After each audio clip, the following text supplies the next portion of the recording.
Hi, I'm Barry Sahajian. Today we're working on a 2-octave bass arpeggio. It happens to be a dominant 7th. I've already covered one. This will be the second video on this subject. The first one was playing 3 licks using this approach.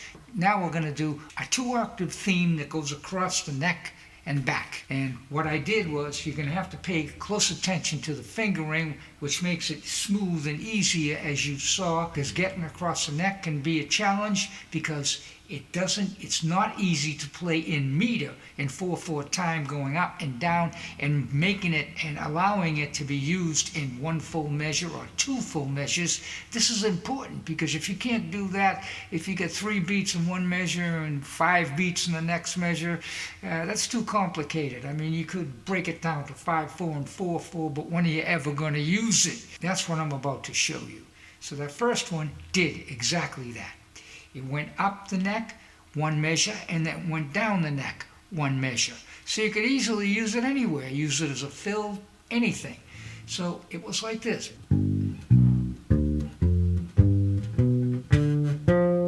Okay, that's 1 full measure going up. 1 and 2 and 3 and 4 and then it goes down the same way. 1 and 2 and 3 and 4 and.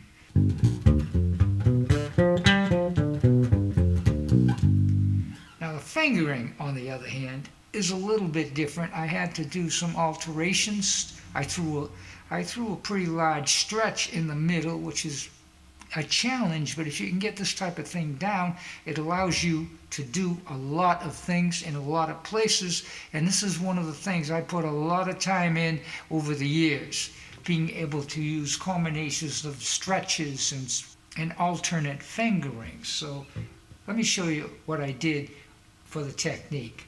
First we have a stretch, and then a little bit of a pivot going to the 5th right here, and now pretty big stretch going from 1 to 2, but 3 frets. Now here we go. So what do we do now? We want to get that last octave of the arpeggio.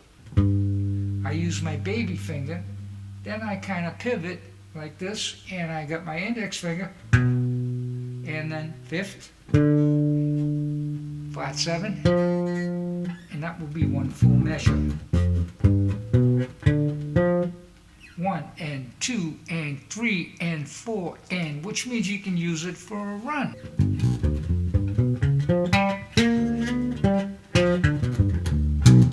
Something like that. Now we've ascended, now let's descend.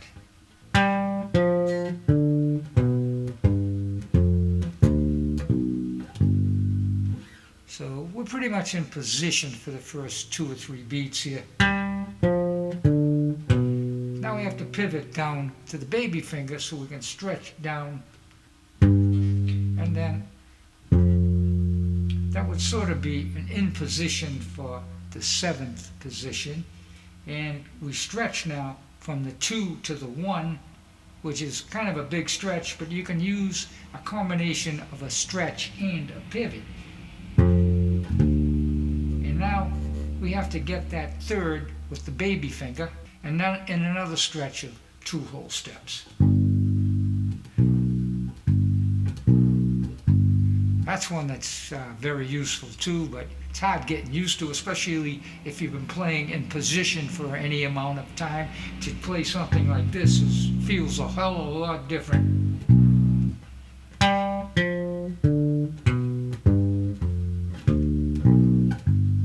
It's pretty smooth, actually.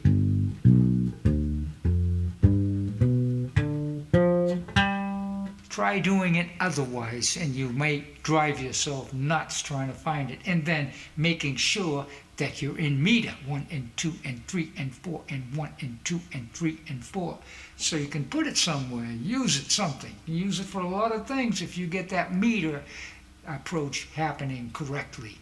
That's all for this video. I hope you enjoyed it and got something out of it. You can download the notes, tabs, and play-alongs on my Patreon page, and you'll find a link below in the description.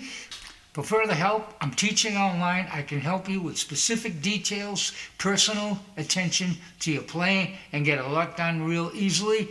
I'll leave a link to that in the description as well.